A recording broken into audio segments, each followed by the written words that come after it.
talent croisé ni ngeen ko xamee dañu dajale saa su nekk ñeenti talent yi nga xamante ni dañuy yëngu peut-être ci benn discipline ou pas ah tey dañu dajale ñoo xamante ne ni dañu bokk ñaari mbir dañuy reetaanloo nit ñi mën nañ ko waxee noonu am ñeneen ñoo xamante ni bind mooy seen mbir ñi nga xamante ne nag bind mooy seen mbir dinañ ci lim kenn koo xam ne slam lay def keneen kii nekk écrivain alors kenn ku ci nekk dinañu wax lan mooy li nga xamante ne ni mooy art bi muy def nan la ko comprendre wala boog nan la ko mën a expliquer ñi nga xamante ne ni miinuñu boobule art ci Sénégal rawatina slam parce que dinañ koy dégg mais bëriwul ñu xam lan mooy slam dinañ ci ñëw ci kanam mais itam dalal nañ fi comédien yoo xamante ne ni dañu am innovation bu ñu apporté ci li nga xam ne mooy wàllu comédie rawatina fii ci Sénégal ñi nga xamante ne dañuy dugg ci internet bi xam nañ kii di Mahfous ñeneen ñi nga xam ne itam dañu préféré ñoom dem jàkkaarloo ki nga xam ne mooy comédien bi mu reetaan loo leen en live pourquoi pas sax xas leen xaw a dugg ci seen 18 yooyu noonu loolu moo tax ñu dajale leen fi dañ leen wan kenn ku ci nekk lan la mënee mais laata loolu dañu dem xool seen ay biographie ngeen xam ñan ñooy suñu invité du jour. Cheikh Mahfouz Samb, connu de façon populaire par son nom de scène Mahfous, a toujours eu plus d'un tour dans son sac. Passionné de comédie et de réseaux sociaux, il commence à séduire les Sénégalais en 2012 avec des petites vidéos humoristiques et joyeuses pour les petits et les grands. Mahfous n'a pas froid aux yeux et décide catégoriquement de continuer à vivre sa passion. Les télévisions locales s'arrachent Mahfous dès ses débuts pour décrocher une interview, des émissions afin de véhiculer son message. Il faut dire qu'il a tout pour plaire. Millionnaire en vues sur Facebook et YouTube, il est beaucoup apprécié pour son humour, sa franchise et ses personnages exceptionnels. C'est l'un des leaders des personnages publics auprès de la jeune génération et un modèle pour les personnes qui désirent vivre et assumer leurs personnages. D'ailleurs, il contribue régulièrement de sa personne, en particulier à des publicités pour des entreprises africaines. Sa portée va au-delà même des frontières sénégalaises et de la diaspora. Il a récemment participé à l'émission Le Parlement du Rire, diffusée sur Canal+. Né en 1990 à Saint-Louis du Sénégal dans un quartier populaire, d'un père tailleur et d'une mère couturière, Pape Makhtar Diallo a fait ses études primaires à Saint-Louis avant de poursuivre ses études secondaires à Dakar au lycée Blaise Diagne et finir à l'université Cheikh Anta Diop de Dakar à la faculté de droit où il a fait 2 ans. Ambitieux, rebelle, Pape Makhtar attache plus d'importance à l'action qu'aux idées théoriques, à la réflexion qu'aux démonstrations de force. Activiste, auteur, il est un fervent défenseur des droits de l'homme et passe son temps à lutter contre les injustices et pour la dignité humaine. Indigné par la situation du pays, il crée le mouvement Les Indignés du Sénégal en 2011 avec le soutien de ses amis. Bon vent. Amadou Ndongo est un jeune slameur qui a fait ses débuts au collège, animé par l'envie de mettre du sang neuf dans un secteur méconnu du grand public, le slam. Il est aussi étudiant en anglais à l'université Cheikh Anta Diop de Dakar en 2e année et en 2e année aussi à l'Institut supérieur de management où il est président du bureau des étudiants. La simplicité et l'audace résument le parcours et la vie de Amadou Ndongo. Du côté de son art, Amadou Ndongo anime l'émission News Émission Slamé. L'ambiance de ce journal, au-delà de donner une information de qualité, est d'intéresser les jeunes, particulièrement à l'actualité, en leur proposant un traitement de l'information plus proche de celui du Sénégalais lambda dans l'ambiance du slam. Le journal dure le temps d'une chanson, c'est-à-dire 3 à 4 minutes, et passe en revue l'actualité hebdomadaire du Sénégal et du monde entier. Né à Mbour en 1992, il a arrêté ses études en classe de 3e. Boubacar Sakho, alias Malcolm, il est aujourd'hui le personnage incontournable du one-man show sénégalais. Peut-être son passage à l'armée juste après ses études lui ont inculqué des valeurs comme affronter les défis. Il créa le Festival international de comédie stand-up et il prend comme idole Jamel Debbouze, le célèbre humoriste français. Il est de nature free et énergétique sur scène. Alors ñooñu ñoo nekk invité yi nga xam ne tey ñoom la ñuy dalal ci talent croisé kenn ki nag on a même tendance à penser que déggul olof ay dóor la rek bu leen sax sonn ndax Sénégal la juddoo yaroo fi màggee fi est-ce que sax mës na dem aéroport Léopold Sédar Senghor on ne sait pas encore dinañ leen bàyyi en tout cas mu nuyu leen wax leen moom mooy kan nuyu naa la Malcolm. fay naa la. yaa ngi ci jàmm. Alhamdulillah. Pourquoi tu souris comme ça? T'es content? C'est comme ça. Hein? T'es comme ça. Vivez RDV. Souriez RDV. C'est pas grave. Ah bon? Ah ouais. Écoutez vos yeux, on dit. Hein? Écoutez vos yeux. Ouais. RDV, c'est écoutez vos yeux. Moi, je suis nul, j'étais nul à le maths. Donc, écoutez vos yeux, moi, je vais dire regardez vos oreilles. Alors, Malcolm. Ouais. Comédie, un truc un peu ingrat pour ñu bëri en tout cas dañ koy wax ne comédie bi fayul ñi nekk ci wàllu théâtre bi en tout cas bëri na branche yu ci am yow nga choisir branche bu mel ni moo gën a xaw a compliqué sax parce que Sénégal xamaguñu ko bu baax nga am fitu songu ko muy taxaw sur scène jàkkaarloog sa ay peut-être spectateur laa ko mën a waxee di leen jox xëy na loo xam ne mën na leen reetaan loo pourquoi ce choix. aouzu billahi min shaytaani rajim bismillahi rahmaani rahim maa ngi remercier aussi gars yi fi toog ñëpp donc ñëpp turu Malcom la ñu xam wala Malcom Sénégal surtout sur YouTube et pourquoi ma jël choix wu def stand-up c'est-à-dire comédie la boo xamante ne si c'est-à-dire stand-up américain ñoo ko créé mënuma comprendre comme sànq li ngay wax ñu ne dafa am ñoo xam ne gëmuñ ne du fay alors pourquoi excusez-moi ci pub bi mais Ahmed Sylla ñëw fi même pas une semaine Fessel 2 fois Grand Théâtre 2 fois donc c'est quelque chose boo xamante ne si peut-être que nit ñi war nañ ko bàyyi xel en plus de cela boo xoolee à l'extérieur ça marche à merveille Sénégal li fi des mooy dañu gëm ne par exemple politique baaxul loolu ñëpp a ko xam Sénégal xale yoo xam ne bëgguma nekk politicien wala ndax baaxul c'est noonu la ñu xoolee politique bi ba diaboliser ko c'est-à-dire ni nga xoolee comédien bi tamit ça dépend ci moom bu tegee staff bu baax am entreprise bu ko soutenir waaye not mu relever le défi Fessel pas fii mais ñun on vise même pas Grand Théâtre on va aller Zénith Fessel foofu aller à l'extérieur c'est ça le but. Ok, très ambitieux en tout cas loolu lañ leen di souhaiter c'est tout le mal qu'on te souhaite mais ki nga dendal tamit moom il peut pas en dire autant en fait parce que moom ñëpp xam nañ Sénégal ne li ñuy fay li gars yi di récolter ci internet bi ci li nga xam ne mooy wàllu comédie Mahfous moo koy raaf am na sax ku ko ci seconde tuuti mais ba tey Mahfous daal lim ciy jël part bu baree bari la loolu la gars yi wax man dama koo dégg rek nag Mahfous nuyu naa la d'abord nga wax ñu xaalis bi ngay kii yëpp noonu di ko jël foo koy dugal tamit. Bon comme j'ai l'habitude ni may nuyoo rek bonjour bonsoir bref salaamaaleykum ça dépend si heure bi nga may seetaan donc déjà li ngay wax nii Mahfous am na xaalis Mahfous amul xaalis de may ñëw bis laa jël maa ngi sant yàlla daal di revenir tamit ci li Malcom wax léegi ku nekk bon ça dépend quoi parce que gars yi fii ku nekk ak métier ñu ngi koy diaboliser et tout ça vu que gis nañ fi ay Ahmed Sylla yu ñëw Sénégal même pas une semaine ñu jël Grand Théâtre 2 fois donc comédie certes c'est gars yi dañuy foog ne c'est pas un très bon métier mais moi je dis que c'est un métier noble parce que tey comédien bi day toog ba guddi di xalaat ay idées affaire yoo xamante ne pour développer ko déjà foog nga am ay caméraman yu baax mettre les en place du moins ba pare teg ko de telle sorte que nit ki ko seetaan daf ci am plaisir daf ci gis message parce que ñun bëgguñu sax def vidéo boo xam du am message. mais ñun dañu foogoon ne yéen. en tout cas comédiens yi nga xam ne seen liggéey lu ci ëpp ci net bi lañ koy gis ñun dañu foogoon ne seen téléphone yi ngeen di filmer rek. wala bon ouais c'est vrai au début suñu téléphone la ñuy filmer mais après bon dina dem ba da ngay am benn niveau boo xamante ne nit ñi boo gisee ñu lay suivre wala yàlla def nit ñi bëgg la foog nga commencer professionnel tuuti wan na am naa lii bon au début après ngay àbb caméra sa benn xarit à la caméra après doo mën dëkk si àbb tu vois après pub yi ngay gagné tuuti lu ndaw li nga si gagné ak vues yi ñu la fayee tuuti nga commencé sa matériel bopp comprendre nga. yaa ngi may waaxu mais dinañ dugg ci xaalis bi dinañ dugg ci matos bi dinañ dugg ci nombre de personnes yi ngeen employé di ko fay mais laata loolu slam daan naa dégg les vendredis du slam su ma juumalee ñu ko doon def benn boîte bu nekkoon booru port embarcadère plutôt ma daan fa gis ay falaa njëkk a découvrir en tout cas slam mu nekk discipline boo xam ne c'est pas très connu Sénégal déjà lan moo tax c'est pas connu dinañ ci ñëw ci kanam mais lan nga ñu mën a définir les slam. Tout d'abord slam mu ngi judd 1984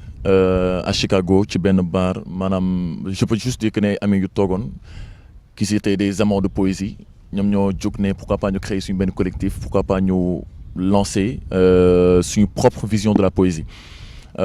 États-Unis la jógee nag ba ñu bëri jël ko ku nekk maanaam def ko ce style et comme on dit en philosophie il y a autant de philosophes qu'il y a de définitions de philosophie il y a autant de définitions de slam qu'il y a de slameurs kon man su ma doon joxe sama définition personnelle slam peut-être leen rek la mooy c'est juste de la poésie avec ou sans fond sonore maanaam tey mën naa choisir tey jël sama benn tama tëgg ci lu neex joxe ci sama poésie ak ni ma ko sentiré te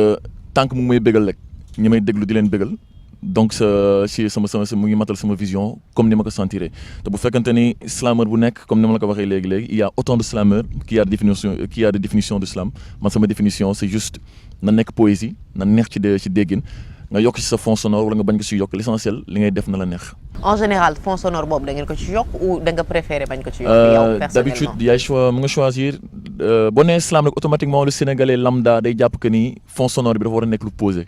c'est-à-dire da nga war a am benn piano bu soft nga wax ci raay mooy non tu peux aujourd'hui am sa benn fond bu hardcore quelque chose de dur nga slam si lu neex c'est pas parce que il y a absence de mélodie que ni wala qu'il y a absence de mélodie wala slam dafa nekk quelque chose koo xam ne à la base dafa war a doux wala truc du genre que ni tamit warul ñëw rejoindre quelque chose de rythmique c'est-à-dire ku nekk ak vision bi nga ci am et d'habitude je me dis que ni artiste foofu noonu ngay amee différence c'est-à-dire zone de créativité boobu noonu ngay indi dans ce que tu fais aujourd'hui je suis slameur su ma neexee suba ma ne damay ñëw indi sama tamagu neex rongi dong ñëpp taasu ma ñëw teg suuf si neex mujj nekk kii ñoom kii nga commencé concurrence yi sama turandoo Ngoné Ndiaye géwël ak yooyu noonu bul tax ma dugg ci mbalax mi waaye alors en tout cas man am naa yaakaar ne gars yi nga xam ne xamuñu slam sama ñoom yaay nga xamante ne dañuy dégg slam moom kan la Salam Diallo wala yooyu noonu du Salam Diallo lii beneen façon wu expression artistique la bu am solo bu ñuy faral di gis mais tamit écriture lu am solo la ci slam mais bala ñuy ñëw ci écriture différence écriture yi que soit ci slam ci comédie ak beneen discipline dañu fi dalal benn écrivain man j'ai l'habitude de dire que ni Pape Makhtar Diallo du sax écrivain daf koy mbubboo rek kii la politicien la yow xaw ma noo ko nandee sànq Malcolm ba wax fi waxu politicien mais kii moom vrai politicien la il est jeune très très très engagé quand même ba sax titre livre bi nga xamante ni moom laa yor nii daf may xaw a tiital parfois Pape Makhtar mu bind je m'indigne donc je suis ah mel ni kuy toppandoo philosophe boobu noonu waxoon loolu noonu mais moom je m'indigne la wax pourquoi je m'indigne mais avant loolu nuyu naa la. fay naa la Ngoné bon je m'indigne donc je suis bokkul ak cogito ergo sum moom dafa ni je pense donc je suis Descartes moo ko wax alors ñun dañu nekk ay ndaw yoo xamante ni dañu nekk ci milieu activisme nekkuñu ay hommes politiques mais dañu nekk ñoo xamante ni la politique nous intéresse en fait parce que politique du lenn loo xamante ni lu dul lu ñuy saytoo li nga xamante ni ñooy gérer Sénégal nu muy demee alors ñu nekk ay activistes depuis presque léegi 6 ans ñu am fu ñu jaar ñu ni bon comme écriture forme d'expression la war nañu mën a exprimer wane fu ñu jaar wane suñu parcours aussi joxe nit ñi li nga xamante ne mooy suñu gis-gis ci Sénégal loolu la mais du dañuy mubboo benn rôle écrivain parce que duñ sax ay écrivain ay chroniqueur nañu dañuy bind par rapport ak l'actualité mais ba ñu demee ba benn période ñu ni lii ñu jot a bind depuis 2012 war nañ ko mën a def loo xamante ni dafay das parce que boo bindee def ko ci livre si nañ njëkkee génne livre bi en Europe Allemagne nañ ko njëkk génnee c'était en 2016 par la suite c'était pas très accessible ngay def commande mi yéex ak tout ça je me suis dit pourquoi ne pas demander à une maison d'édition boo xamante ne Sénégal la nekk mu rééditer ñu si nañu demee ci maison d'édition bu ko rééditer alors c'est juste une forme d'expression en tout cas pour wane ni nit ku nekk fi nga mënti nekk ak ci lépp li nga mënti nekk war nga mën a joxe sa gis-gis comme comédie bu ñu tàmm di gis ñun mooy théâtre bu ñu gisee ñoo xamante ne tey dañ koy innover ñoom aussi war nañu mën a wane ni c'est-à-dire dara figé wul dans la vie. il faut ku nekk apporter sa pierre à l'édifice. te dara figé wul du lenn loo xamante ne dafa nekk depuis 1960 rek noonu lay stagné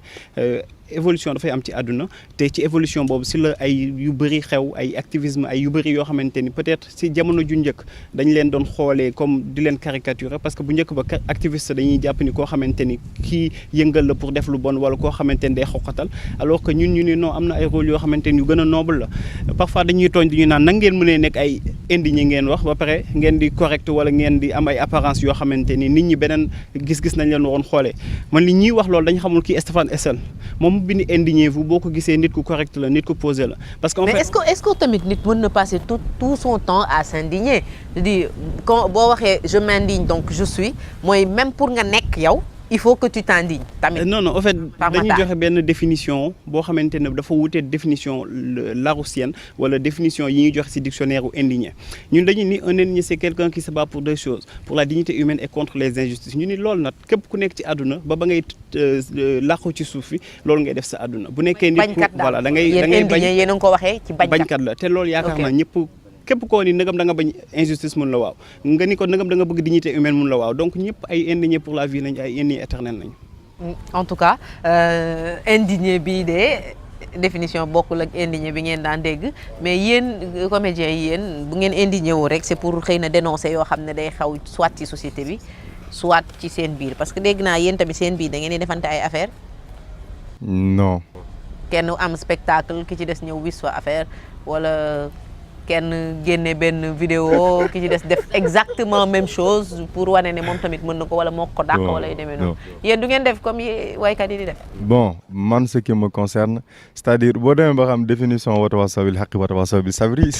amatul importance ngay def waar nag la ñuy def de waaw non mais xam ku nekk ak ci liñ la yare nee nañu jeunesse li ko formé moo nekk religion ak culture donc doomu aadama bu demee ba amatul yaqin di wax ci religion wala ci culture rek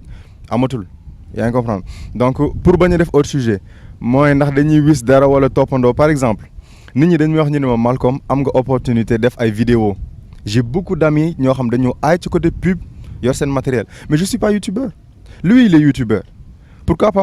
ma koy xañ moom lu mu mën a def mais lui il est youtubeur c'est vrai oui. mais dañ koy fekk ci sa ay spectacle man mais yàllaa ko may chance boobu donc moom bu mënee allier loolu pourquoi yow mënoo allier deux yi mais loolu laa mën a def c'est-à-dire par exemple je peux pas concevoir kuy tëkkale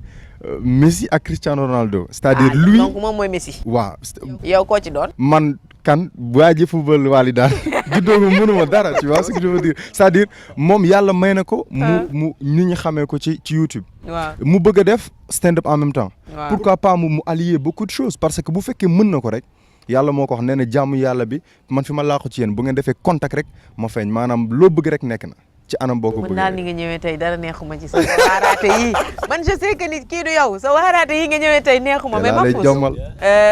bëggoon naa xam benn mbir parce que au début ñu bëri dañ foogoon ne kii day foo rek daal soit am na beneen activité mi ngi ci leneen xëy na lii c'est juste pour déconner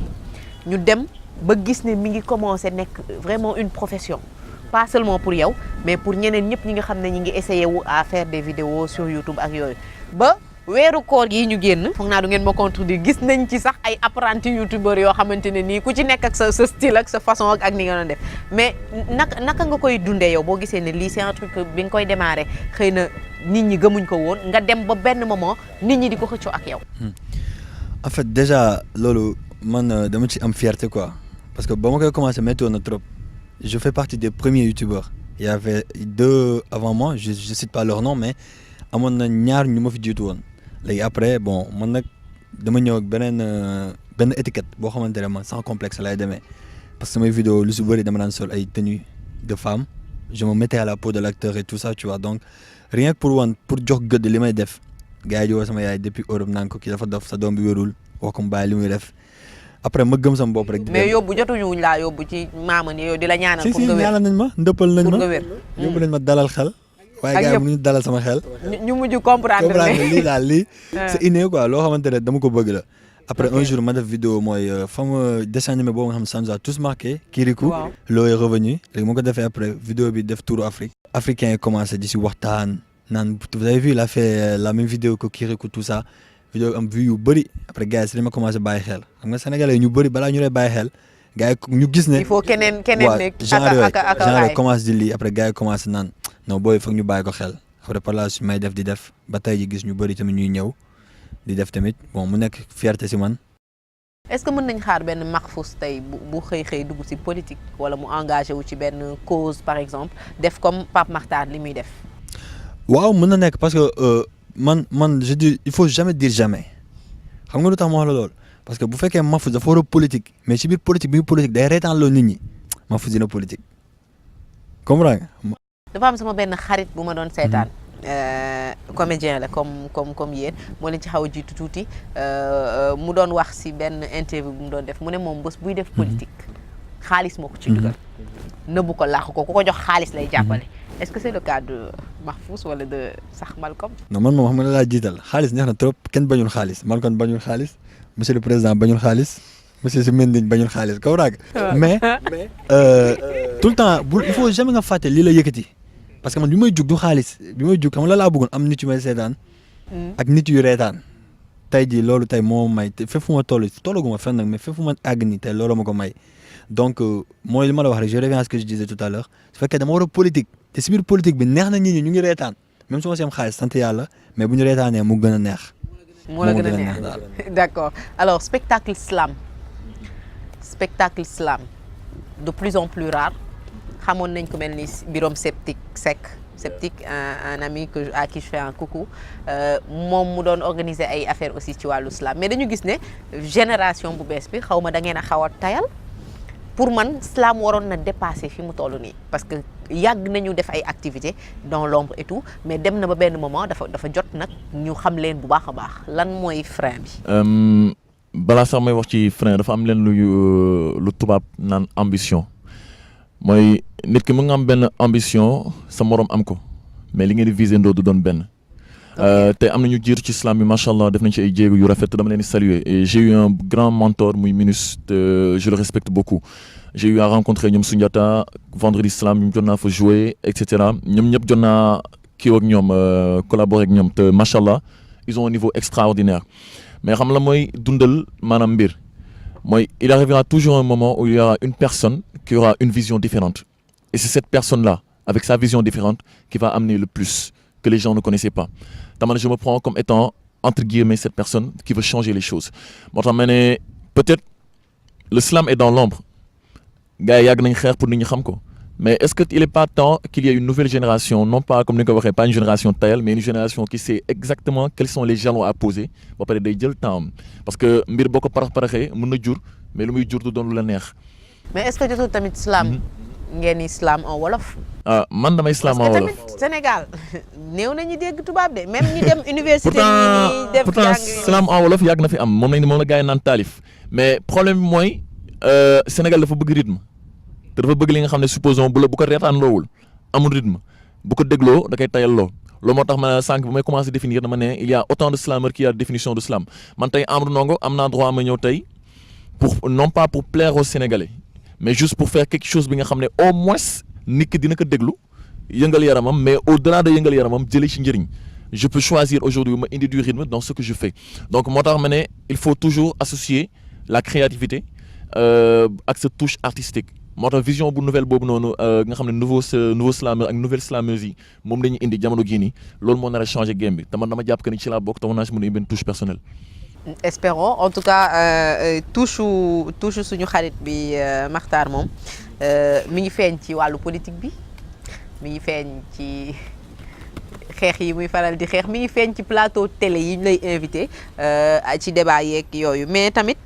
feeñ na bu baax a baax ci livre bi est-ce que mën nga ñu tojal li nga doon waxtaanee fii. waaw livre bi 3 parties la première partie bi mi ngi tudd Indigné avant l'heure deuxième partie bi nekk Indigné un jour troisième partie bi nekk Indigné toujours première partie bi Indigné avant l'heure dañuy revenir sur suñu parcours en tant que ba ñu juddoo ak ba ñuy jógee Saint-Louis ak ba ñuy ñëw Dakar ak fu ñu jot a jaar c'est-à-dire teel a wane ni parce que en fait ba ñuy gën a màgg dañuy doon wax ay rebelle nañu ñu teel a wane ni ba ñuy nekk xale nañu commencé ci entre guillemets rébellion bi di wane aussi fu ñu jot a jaar jote yëpp forme injustice yu ñu njëkk a gis yu ñu njëkk a combattre wane tamit nuñ ñu yaree peut-être moo tax ba tey jii mënuñu gis loo xamante ni du yoon ñu koy toog di ko cautionner mooy première partie bi deuxième partie bi nekk Indigné un jour lan moo tax ñu dugg ci activisme dugg ci politique entre guillemets lan moo tax ñu dugg ba créer suñu mouvement citoyen les Indignés loolu ak fan nañ jot a jaar loolu deuxième partie bi troisième partie bi nag. alors jaar bi am na solo trop ñëwal ci troisième partie bi ñu dellusiwaat ci jaar. voilà troisième partie bi dafay nekk juste ba ñu nekkee ak politique yi. parce que ñun dañu doon wax ni nekk acteur de la société civile exclurul nga dugg ànd ak ay politique lenn kese moo bon mooy boo duggee nga mel ni ñoom ndax nit lépp li nga xamante ni war nga koo mën a def pour jëmal kalam sa réew rek dafa war a baax. alors damay faral di dégg politicien et politique un jour sama benn xaritu ministre je lui ai posé la question ma ne ko politicien yi ngeen doon mu ne ma non je suis pas politicien je suis politique je suis un homme politique. C'est quoi la différence? Bon amul différence en fait c'est-à-dire ay concept loolu yoo xamante ni tey jii ku mu neex nit sama bopp politicien ku mu neex ni je suis un homme politique xam nga lan mooy le problème du définition bi mais lan ngay def lan moo tax la différence aujourd'hui un politicien c'est quelqu'un qui doit être respecté et terme bi sax dafa respectable leneen li duñ ko nommer comme lu ñu ko war a tuddee du politicien ku bon nekkatoo politicien politicard nga mais nit ñi duñu wax politicard dañuy naan politicien te politicien wala ñu ko politicien wala politicienne loolu dafay indi ay wax yoo wala ay amalgame nit ku bon kii def politique du politicien c'est un politicard parce que koo xamante ne day calculer wala day wut ay manœuvres yu muy def pour accéder à certaines wala am accès à certains privilèges kooku du politicien kooku il ne travaille pas pour l'intérêt général kooku dóorkat la voilà dóorkat la genre ñoom Malcolm yi la non je dis mais gis naa ni sa jaar-jaar en tout cas man bi ma liiree livre bi surtout première partie bi sa jaar-jaar daf ma d'abord bett ensuite daf ma réfléchir loo ci benn affaire est-ce que pour je veux dire être artiste question bi yéen ñëpp a ko bokk est-ce que pour être vraiment artiste boo xamante ne nii di nga mën a jox dara sa public il faut nga am benn jaar-jaar parce que man je vois que ñenn ñu bëri ñu am benn tur bi tey bu ñu la waxee fi ñu jaar daf lay jaaxal dafay bizarre si yow da nga naan kii nan la mën a def ba surmonter lii yëpp ba yegsi ci lii da nga daan topp taalibe yi di yalwaani au lieu ñu nga jàngi nga dem topp taalibe yi di yalwaani paa bi di lijjanti sa kaa mënu koo régler ba mujj ñu envoyé la fii Dakar expliquez-moi. non en fait gis nga jaar-jaar dafa am solo parce que jaar-jaar daf lay former daf lay forger ba ñuy nekk di topp taalibe yi du woon question dañu bëggoon nekk taalibe mais dañu doon exprimer lu ñu tuddee empathie parce que empathie kese moom mooy différencier nit ak animal tey nit boo xamante ni bu amul ay chance nekkat ay parents wam moo tax tey boo gisee yenn association yi dem ba tekki naan da ngay jàppale taalibe yi yow taalibe yi intéressé wu la bëgg wane leneen nga bëgg a def waaye du ay taalibe yi question seen soor ñoo la intéressé ñun suñuy jaar-jaar bi daf ñu forger daf ñu former daf ñu teel a xamal ni chance bu ñu am ba am nekk ak suñuy waajur am nañu ko amul te loolu waruñu ko fàtte parce que ci société bi lañu bokk yàlla moom moo def tey suñu condition différent de seen condition donc yàlla kese muy def tey jii ma juddu am ay waajur def kee tamit juddu ñàkk ay waajur bu defee loolu yow boo ko reconnaître rek war nga mën a jox ñooñu lii nga xamante ne dañ koy manqué maanaam affection maanaam considération maanaam reconnaissance da ngay gis le plus souvent bu ñu leen gisee dañ leen di néewal doole dañ leen di mel ni bokkuñu sax ci réew mi am na benn affaire bu fi amoon mooy accident bu fi amoon am benn élève bu ci dee ak benn talibé mais nit ñi au lieu ñu bind 2 enfants dañuy un enfant et un talibé loolu lañu bind ci presse bi mais ni talibé bi nekkatul enfant c'est-à-dire dafa am yoo xamante ne dañ si def dañuy wax sax dinaan talibé mais ni talibé bi nekkatul nit loolu tax ñu teel a commencé jël am ay prise de conscience yoo xamante ni gis nga jaar-jaar dafa am solo parce que moom moo lay formé mooy tax xam nga tubaab dee naan on n'écrit que ce qu'on a lu mais munoo dund tamit munoo wax loo xamante ni xamoo ko voilà il faut nga dund ci yenn conditions yi pour mën a am yenn expériences yi à part de certaines expériences nga tirer yenn leçons yi et puis après nga partager ko alors dafa mel ni kon ñiy def slam kër yu mag lañ yaroo parce que dégg naa kër yu mag yi kër yu mag yi rek Sénégal kër yu mag yi ci yu bëri ci lay xew ngay am tante yu mpaañ bàjjan ak ñoom ñooñu ñëpp nga xamante ne nii ku xuloog sa yaay sax te mu romb la mbéjaale la pour après régler ay problème am est-ce que il faut nga am jaar-jaar bu compliqué pour nga nekk artiste. disons que ni touche originale la ci pourquoi mu nekk touche originale xam nga celui qui fait de la poésie wala kiy bind la plupart du temps c'est son moi maanaam boppam ci boppam mooy gën a reflété wu ci papier bi que li muy gis par exemple nit mën na ñëw gis benn problème comme problème talibé yi mais ni mu koy exprimer génnee ko ci xolam loolu mooy laal nit ñi te kooku noonu balaa ma kaa def day fekk mu am leen lu ko marqué ci jaar-jaaram je donne juste un exemple très très simple supposons vous prenez supposons je prends mon exemple personnel am na fenn fu ma jot a jaar sama enfance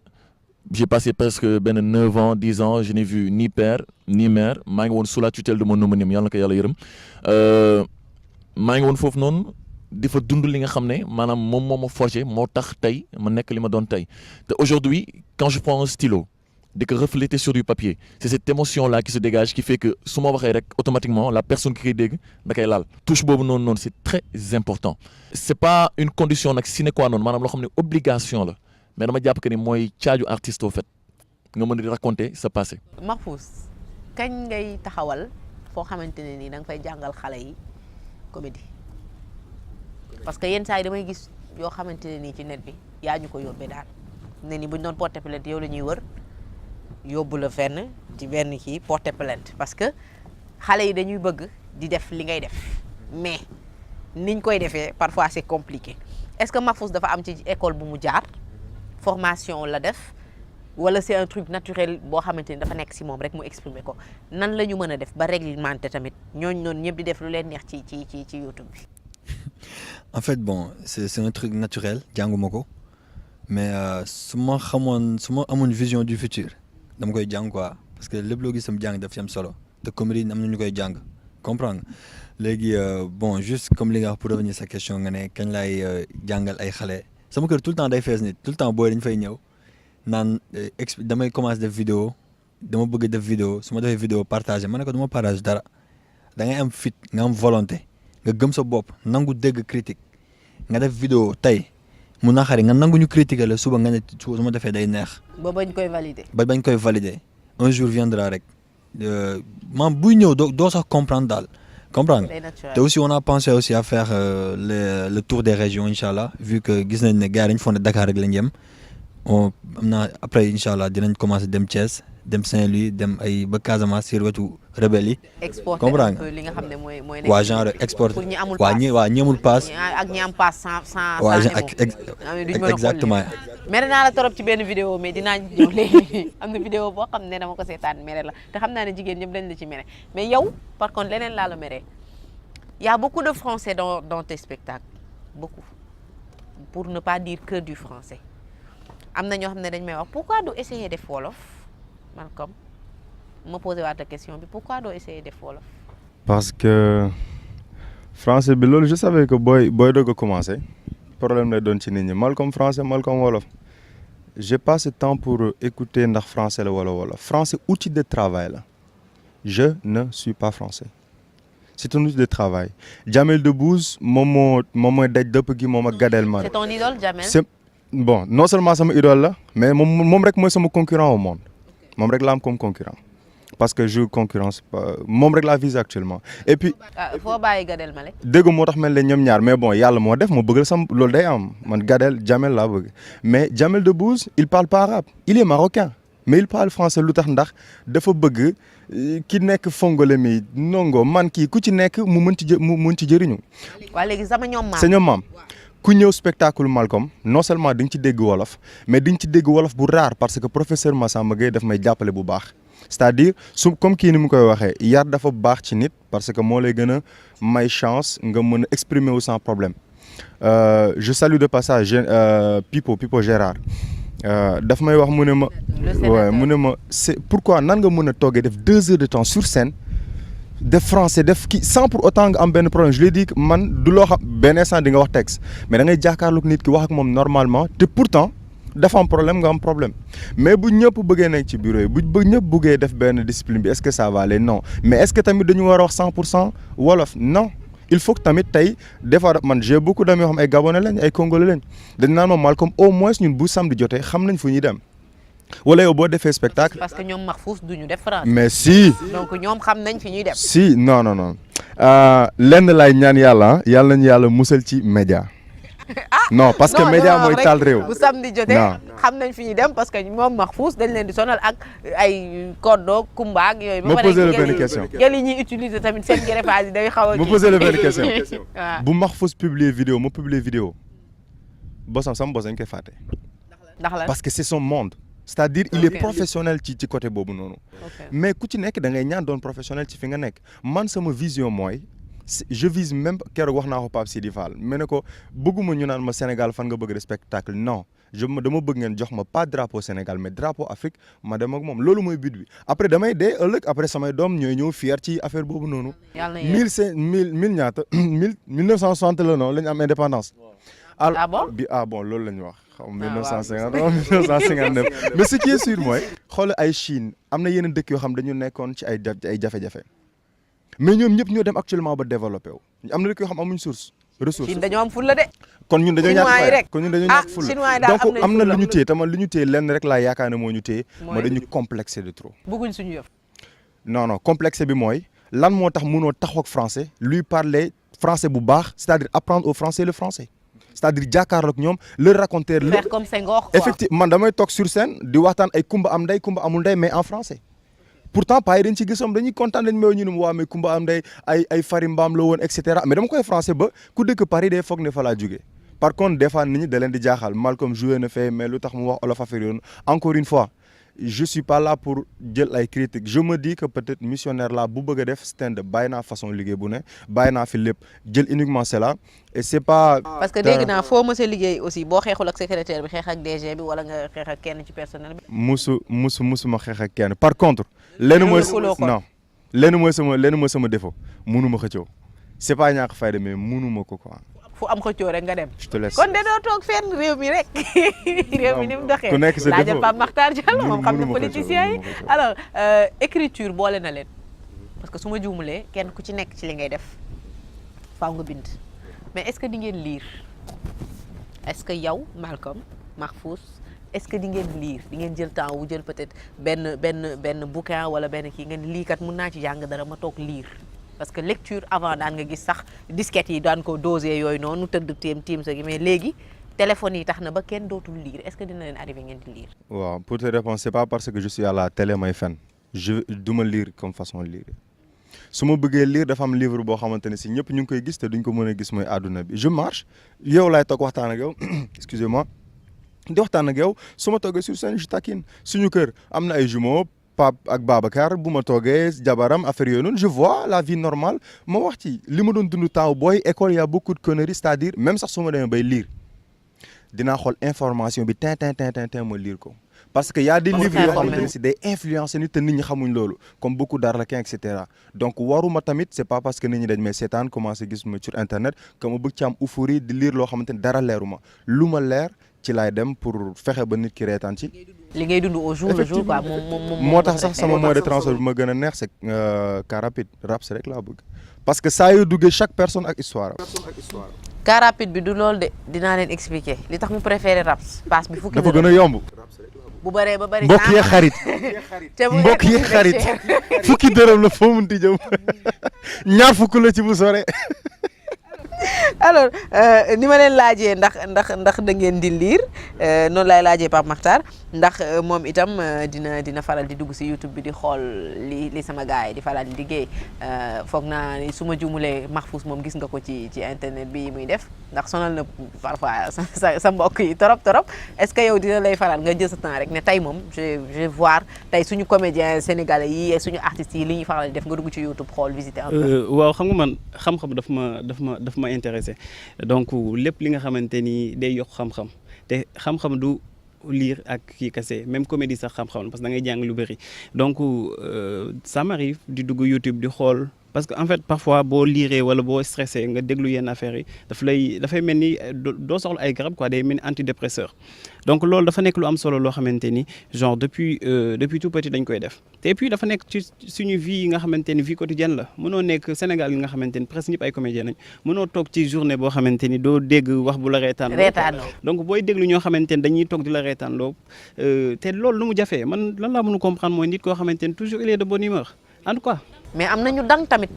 gis nga ni mu amee ñu nekk tout le temps de bonne humeur. am na ñoo xamante ne ñoo xam ne comme Tigga Dege te loolu mooy ñi nga xamante ne dañoo xaw a renfermer wu sur ñoom seen bopp loolu mooy danger yi c'est-à-dire dañu war di dugg di lire parce que lire dafa baax daf lay yokk connaissance beneen bi mooy aussi di dugg ci ay YouTube ak di déglu yenn spectacle wala di dem seetaan ay spectacle slam wala rap wala yenn parce que en fait nit yàlla ci boppam moo ko wax noonu n'oublie pas ta part de vie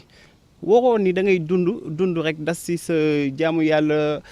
liggéey tëdd sa kër non il faut nga dund parce que adduna bi bu ñu ko fi wàccee yaakaar naa ni nit ñi pour ñu dund la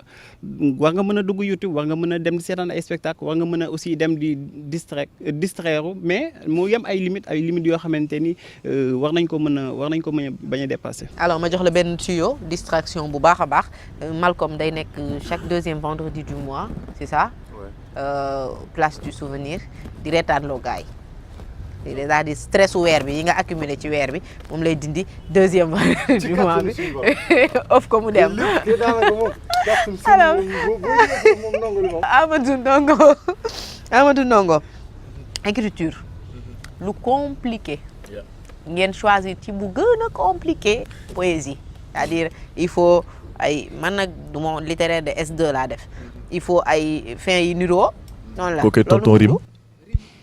rime il faut nga rimer il faut genre lu bëri da nga koy respecter pour nga mën a rime non c'est pas pareil bàyyi sama xarit boobu alors il faut nga jéem ko agencer de telle sorte que ñu ne kii c'est un bon slameur nga doog a nag ñëw li nga bind noonu nga war ko exprimer d'une certaine façon yéen seen cas dafa un peu compliqué parce que dafa am no posture boo war a am façon boo war a waxee texte bi du rek nga ñëw def genre wax ni nga ko sentiree dafa laaj formation c'est juste loo xam ne da ngay yeewu nii rek ñu ne la yow am nga talent nga dem taxaw def ko wala comment ça se passe. écriture su ma neexee ne yomb na yombul am nañu yàlla may lu ñu xool bind. mais il faut nga def série L non. Je dirais pas man terminal S2 laa njëkk a def yàlla def ma dem ba bac ñu téema second tour après j'ai refait terminal L2. am nga génn daw. non daw ma dama rocceeku nantema. nank daal am sama mention. Donc bi may def sama série S sama série scientifique déjà j'écrivais déjà je faisais de la poésie à l'école sonaloon booy trop trophée bu gars yi teg ma rafle fu ma inscrire gars yi daw. alhamdulilah donc je dis juste que écriture mën na nekk passion comme mën na nekk talent parce que j'ai vu des personnes yi nga xam ne man dañuy bind xaju sax sama digg bopp bi te teewul parfois j'écris des choses yi nga xam ne les gens ils regardent ils se disent non c'est pas moi qui ai écrit ça donc je dis juste que ni ku nekk ak di la yàlla may mais au-delà de ça je dirais pas qu'il y a une école qui apprenne aux gens maanaam nii ngay def pour slam wala nii ngay def pour slam it's just about feeling maanaam c'est juste si sensation tey mën nga bind benn texte bu magnifique nga dem déglu benn minus son style de slam nga copier le même style joxe ko ok ça va sonner bien et cetera mais yow ana sa touche artistique maanaam à chaque fois l'artiste doit se poser cette question maanaam man ce que j'écris et ce que je fais nan laa ko sentiré ci ni ma ko sentiré est-ce que man su ma ko génnee ni neex na ma ak su ma ni ma neexee ni nan laa ko war a mën a joxe public bi mu neex leen de la même sorte man c'est comme ça que j'ai réfléchi j'ai pas appris le slam disons que peut-être dama yeewu benn jour rek yàlla jox ma bëgg ak feuille ma commencé rëdd bi neex rek may continuer waaw. nga continuer rek rëdd ba tey yàlla na rëdd bi gën a neex nga gën di continuer li ma neex ci jotaay bi mooy émission bi talent croisé la tudd donc man damay bëgg di génne talent fu mu mënti nekk pas seulement bu ñu xam pas seulement bu prouvé comme on dit mais na am talent bu brut li tax ma laaj leen kenn ku ci nekk ndax genre lii dafa am foo koy jàngee dafa am fu mu non parce que nit ki lii sa talent mu war a génn je pense pas que nga soxla forcément dem jàng ko fenn mais li ma nanguwul tamit mooy ngeen war a mën a sàggan laa koy wax ba du ngeen essayer teg ay jéego pour aussi ñi nga xamante ne ni am nañ talent bi te war a am fuñ ko yóbbu am fuñ ko jàngee parce que loolu pour man priorité c'est vrai que am nañ fi beaux-arts mais pour man di jàng bi ngay jàng ak ki nga xamante mi ngi koy def au quotidien est-ce que gënul am solo que peut-être boo demee beaux-arts ñu wax la juste jox la yenn. Je donne un exemple très simple aujourd'hui man j'organise des ateliers de slam yi nga xam ne man dama koy coacher di donner juste des clés aux artistes. Il y a d'autres slameurs qui font la même chose parce qu'aujourd'hui il y a des enfants qui ont machallah du talent. J'ai vu sama mbokk stand-upper yi j'ai été récemment ci benn agence vers Fun City j'ai vu des enfants de 13 ans 14 ans di bind ay textes de stand-up di ko matérialiser sous la couverture d'autres professionnels donc je me dis que y a pas de tranche d'âge pour écrire quelque chose quelle que soit la personne quelle que soit la tranche d'âge c'est-à-dire man mi nga xam ne man maay joxe le peu de savoir que j'ai man maa koy transformer modeler ko de sorte à ce que bu ñu indee xale indi mag wala indi paa wala indi mère ma adapté ko nous faisons des ateliers de slam donc mais si biir atelier dafa am benn affaire bu important mooy on ne dit pas à la personne nii nga war a bindee boo bëggee neex nit ki mais dañuy jëm a extérioriser son talent maanaam fi nga xam ne fa la gën a mënee. dañuy en fait da ngeen di aider la personne à s'exprimer. léegi maanaam jéego bi fa la nekk maanaam xeex bi ñuy xeex wala li ñuy jéem a def foofu noonu la nekk maanaam essayer d'amener la personne à se découvrir à sortir li nga xam ne à chaque fois dans sa tête loolu lay wax mais da koy ragal a jox nit ñi mais non pas à lui de tracer un schéma bien défini ne ko fii boo fi jaaree di nga am nangam ak sangam parce que nous on fait pas ça. En tout cas am na solo Max noo ñu léebal waaw damaa bëgg kenn ku ci nekk may ma tuuti ci rek ci li muy def balaa ñuy yegg rek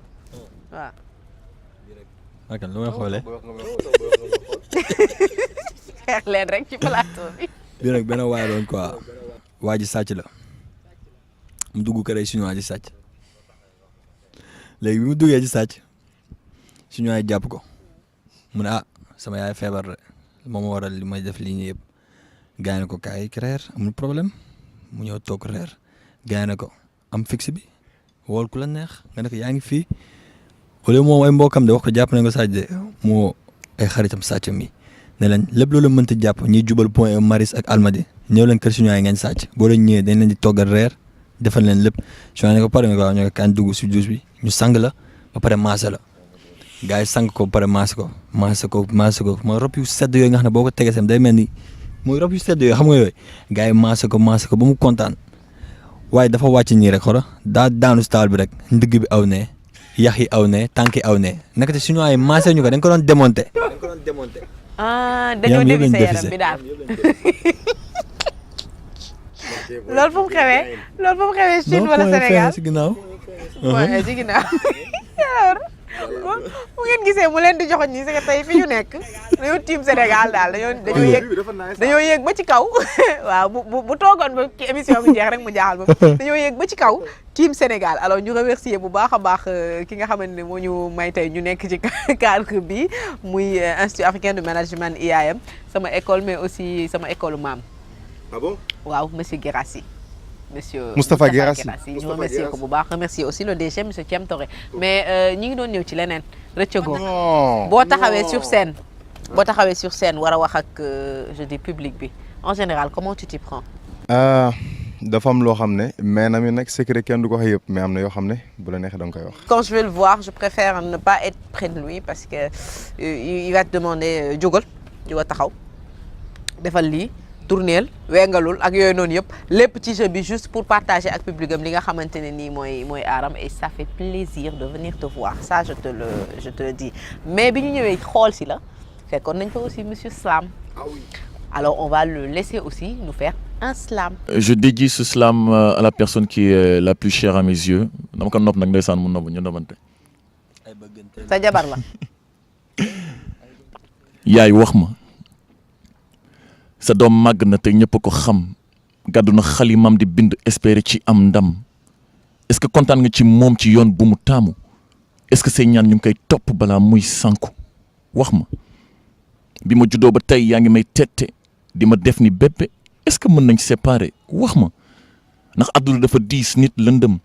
ñu dëkkee di la siiñ ñoo lay ñaan nga gëlëm wante nattu dina mooy ku cëral waa juram yaay est-ce que sa leer mu ngi may topp ba ci biir lëndëm wax ma est-ce que doon naa doom ji nga doon gént est-ce que say nakar maa ngi koy fent est-ce que teguma benn complainte yaay est-ce que bu ñu demoon ci yàlla doo ma porter plainte wax ma ma xam yaay booy dama la ragal a tooñ ragal a tur say rongooñ wax ma ma xam yaay booy ndax bëgguma doon doom ji lay rusloo ci say kanamu noonu. yaay wax ñu. yaay wax ñu. Dédicace à ma mère. Dédicace à nos mamans. Maman Fatou Wilane, je t'aime, maman. Surtout les mamans sénégalaises, africaines. C'est pas comme des mamans là-bas, c'est des mamans vraiment qui sont là, qui sont vraiment dans la maison. Pape Makhtar, je sens que je vais tuer quelqu'un avant ñu jóg ci plateau bi Pape Makhtar loo ñuy wan ci mbind mi. Yéen en général en fait yow en général. da ngay xuloo ngay gën a def xuloo soit ak sa mbokk politiciens yi soit ak sa mbokk yi nekk société civile te déggoowu leen xuloo ngay gën a def maintenant mën naa la booleeg max ngeen xuloo tamit ah non ça ira nee na jël na sa karaw sinon lan nga ñu mën a wax comme est-ce que du ma lire juste lettre ouverte à mes lecteurs benn waaw voilà. benn passage mes chers amis Fidel Castro a amorcé une révolution avec 82 hommes. Ça n'a aucune importance qu'on soit petit. Ce qui compte, c'est d'avoir le courage, l'engagement, mais aussi un plan d'action. La vie m'a appris qu'on ne va pas loin dans ce monde quand on se fie aux autres. Car la plupart des gens sont loyaux jusqu'à ce que ça devienne profitable de ne plus l'être. Les oligarques que nous combattons ont des ressources financières très importantes, des chiens de garde, des armées. Et moi, je n'ai pas une armée pour les affronter. Tout ce que j'ai pour me battre contre eux et leur système unique, c'est une page internet et vous, mes amis. Je suis avec vous pour plus de justice et pour le respect des droits humains. Je suis avec vous pour lutter contre l'imposture et pour lutter contre toutes sortes d'injustices. Et c'est là l'essence de ce que nous tentons d'accomplir. Bien sûr, nous ne sommes pas les seuls à croire en ces principes. Nous ne sommes pas les seuls à penser qu'il faut changer le cours des choses. Vous seriez étonnés du nombre de gens qui ont de bonnes idées. Mais combien d'entre eux iront jusqu'au bout? Il faut deux choses pour qu'un changement soit effectif, de bonnes idées et de l'engagement. Voilà le plus difficile, car le vrai engagement demande des sacrifices. Vous pouvez changer les choses avec de grandes idées, seulement vous n'y arriverez pas seul. Vous avez besoin d'être entouré par des personnes possédant des compétences et qui sont prêts à aller jusqu'au bout. N'ayez pas peur des représailles, il y aura toujours des faibles pour critiquer les forts. Chers amis, en votre indignation et engagement, j'ai une totale confiance. Il faut toujours qu'il y ait indignation ou indigné dans ce qu'il dit. C'est comme ça en fait. moom lépp lu muy wax il faut ci biir kii bi mu am indigné ou indignation en tout cas il écrit très très bien dama doon xalaat est-ce que sax du bàyyi beneen liggéey bi pour di bind yeneen livre.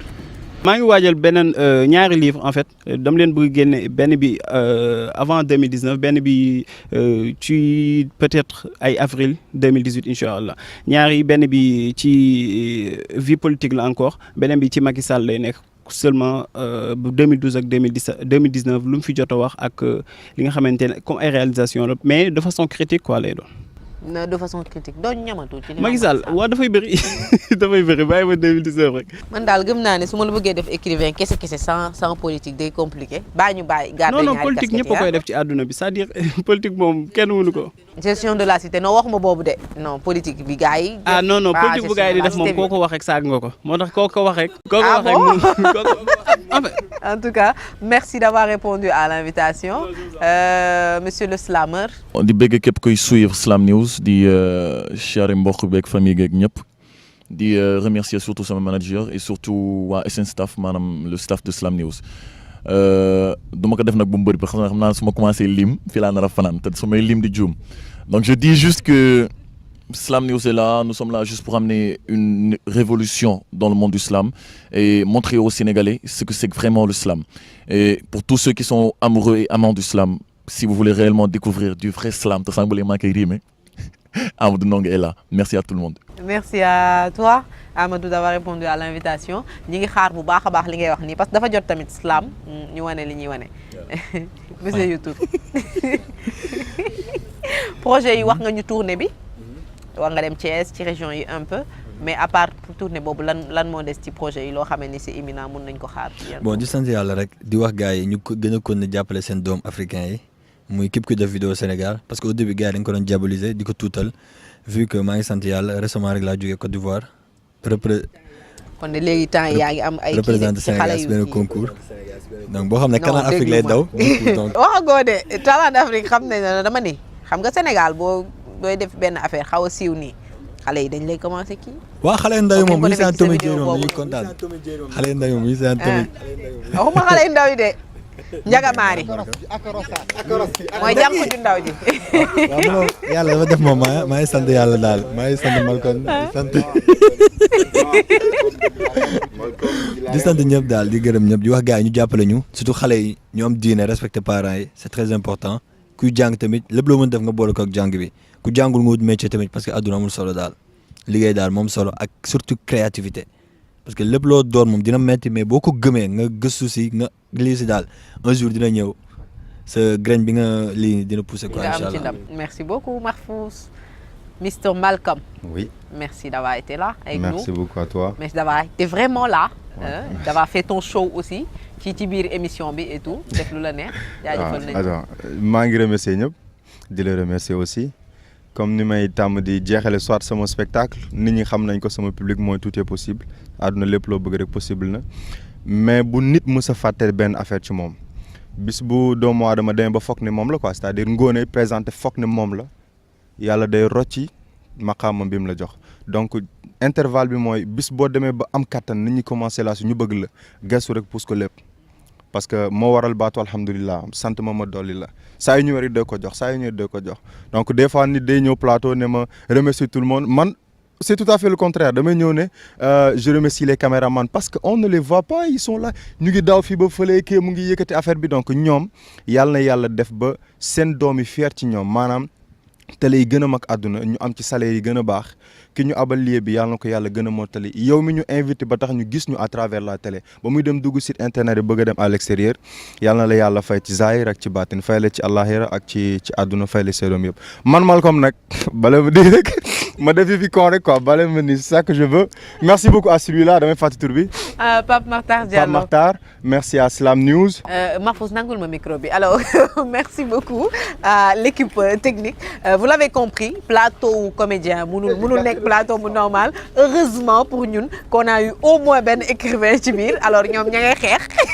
en même temps. Alors merci au groupe IAM de nous avoir accueillis. Merci au DG monsieur Thiam Toré. Merci à Jean nga xamante ni tey moo doon réaliser émission bi lee jaajëfal bu baax Rasoul ci deuxième caméra bi, mais aussi ñu jaajëfal ki nga xam ne mooy coordonné lépp muy Mister Diossi. Merci à toute l'équipe de production de la RDV. Yaya sama xarit jaajëfal nañ leen bu baax a baax ba bàyyi beneen numéro.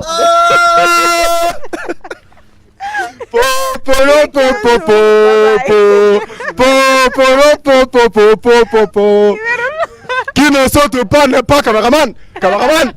Qui ne saute pas n'est pas caméraman. Attends, moi je vais filmer, rien à foutre. Eh frère,